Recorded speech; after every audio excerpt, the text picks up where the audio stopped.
Pemirsa, razia masker juga dilakukan di Denpasar sebagai penerapan Pergub nomor 46 tahun 2020 yang mengatur tentang penerapan protokol kesehatan. Namun razia kali ini tidak terlalu membuahkan hasil dan petugas hanya mengamankan seorang dengan gangguan jiwa atau ODGJ yang berkeliaran tanpa masker.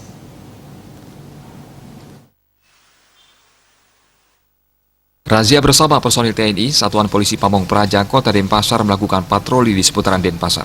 Patroli dalam rangka penerapan Pergub nomor 46 tahun 2020 yang mengatur tentang penerapan protokol kesehatan ini menyasar warga yang tidak menerapkan protokol kesehatan. Petugas hanya menemukan ODGJ yang tidak mengenakan masker. ODGJ langsung digelandang untuk selanjutnya dikoordinasikan dengan Dinas Sosial.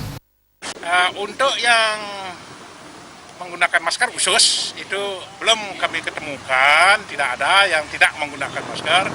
Tapi satu tadi dikira orang masyarakat biasa yang tidak menggunakan masker, setelah diambil itu adalah ODGJ, orang dengan gangguan jiwa.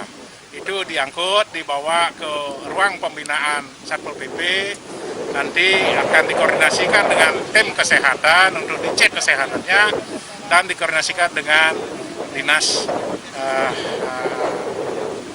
pemadam untuk kita koordinasikan ke rumah sakit jiwa yang ada di Bali bersama dinas sosial.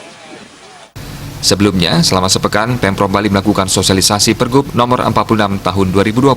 Mulai 7 September 2020, Pemprov Bali melalui Satpol PP mulai menerapkan sanksi berupa denda Rp100.000 bagi warga dan Rp1 juta bagi lembaga yang tidak menerapkan protokol kesehatan. Rais Wantara, Bali TV.